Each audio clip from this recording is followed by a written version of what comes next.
વિસનગરનું દેડિયા તળાવ બન્યું કચરાપેટી। 4 વર્ષથી સફાઈ ન થતાં દુર્ગંધથી શ્રદ્ધાળુઓ પરેશાન। ધાર્મિક સ્થળોની નજીક ગંદકીનો ઢગલો। વિસનગર શહેરના વડનગરી દરવાજા વિસ્તારમાં આવેલું ઐતિહાસિક દેડિયા તળાવ આજે કચરાનો ઢગલો બની ગયું છે।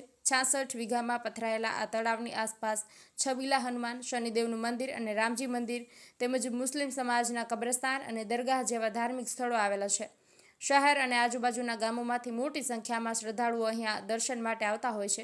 ખાસ કરીને શનિવારે છબીલા હનુમાનના મંદિરે અને જન્માષ્ટમીના દિવસે મોટો મેળો ભરાય છે। નગરપાલિકાએ 4 વર્ષ પહેલા તળાવની વચ્ચે આવેલી નગીના વાડીનું કામ કરી તળાવની સફાઈ કરાવી હતી। હાલમાં જ તળાવના રોડ સાઈડનો ભાગ કચરો અને લીલથી ભરાઈ ગયો છે। આના કારણે આસપાસના વિસ્તારમાં અસહ્ય દુર્ગંધ ફેલાઈ રહી છે। શ્રદ્ધાળુઓએ નગરપાલિકામાં અનેક વાર રજૂઆતો કરવી છે, તેમ પણ કોઈ પગલાં લેવામાં આવ્યા નથી। સ્થાનિક લોકોના મતે તળાવની ફરતે દિવાલ બનાવવામાં આવે તો કચરો ફેંકવાની પણ સમસ્યા ઉકેલી શકાય છે। વળી કચરો નાખનારા લોકો સામે કડક કાર્યવાહી કરવાની પણ માંગ ઉઠી રહી છે। જાવેદ મંસૂરી, વિસનગર।